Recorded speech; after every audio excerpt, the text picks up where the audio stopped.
สบายดีทุกคนสิมาเฮ็ดหน้าข้าวปุ้นเนาะอันนี้เฮาก็ผัดหัวกระเทียมหัวผักบัวแล้วก็ใส่เจียวหน้าเรียบร้อยแล้วเนาะเฮาก็สิเอาไปใส่อันหน้าข้าวปุ้นนั่นนะแล้วเฮาก็เอาปลามาผัดใส่เวลาเฮาผัดนี้ถ้าว่ามีกะทิเฮาก็เอากะทิใส่รสเด้อถ้าบ่ใส่กะทิก็บ่ต้องใส่ต้องเฮาก็ผัดให้มันหอมๆผัดหอมๆแล้วเราก็เอามาใส่นี่เอามาใส่ในน้ำนี่แหละมาใส่ในน้ำนี่ก็คนไปเนาะปรุงไปพร้อมแซ่บเนื้อใดมากเนื้อใดเฮาก็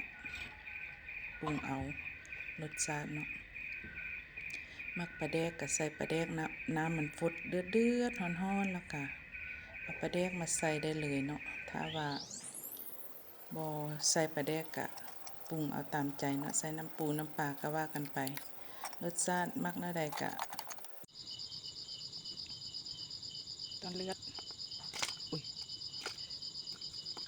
เป็นกระจายเลยลูกชิ้น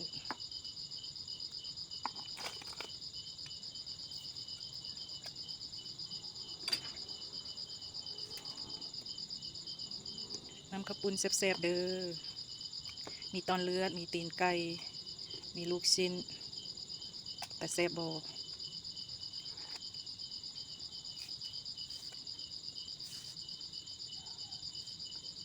กินน้ำกันเด้อตีนไก่กับตีนอ้วนๆ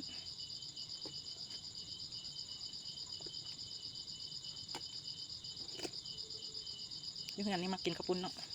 ไปซื้อเพิ่นกินกับบ่แซ่บนะทุกคนเราต้องเฮ็ดกินเองเนาะมันทึกปากเฮาแล้วก็เฮ็ดเลือกกินมื้อนี้เฮาก็ใส่ถุงไว้เฮ็ดเป็นถุงใส่ซองแข็งไว้เฮาย่างยามใดเฮาก็เอามาอุ่นกินเนาะซื้อข้าวปุ้นมาแล้วก็อุ่นกินมีติดตอนน้ำข้าวปุ้นไปมีติดตอน มีติดตอนเต็มเลยอุ่นตีนไก่เปื่อยๆเนาะ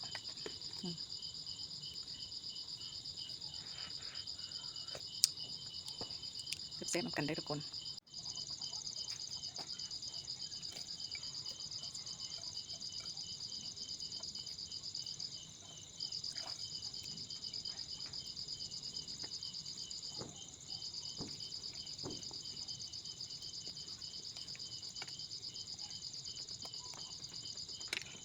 สุกแล้วเด้อมาเด้อ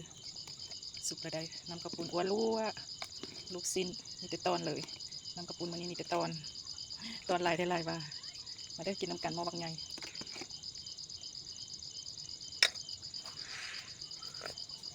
แซ่บกินก่อน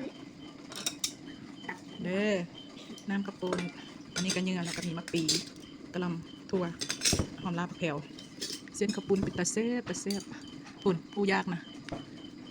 ปูยากเลยค่ะเอาใส่เอาปูเป็นยากอันนี้นะมันก็ปุ้นแซ่บอ่ะปุ้นแซ่บเนี่ยก็เป็นตาแซ่บมันมีแต่ตอนน้ำข้าวปุ้นกันนี่กินไปน้ำปุ้นถั่วกำลำใส่เอาปีหอมแถวประชุมหอมลาบใส่ถั่วละลายถั่วกำเลยใส่ข้าวปุ้นลงไปข้าวปุ้นเอาน้ำราดลงไป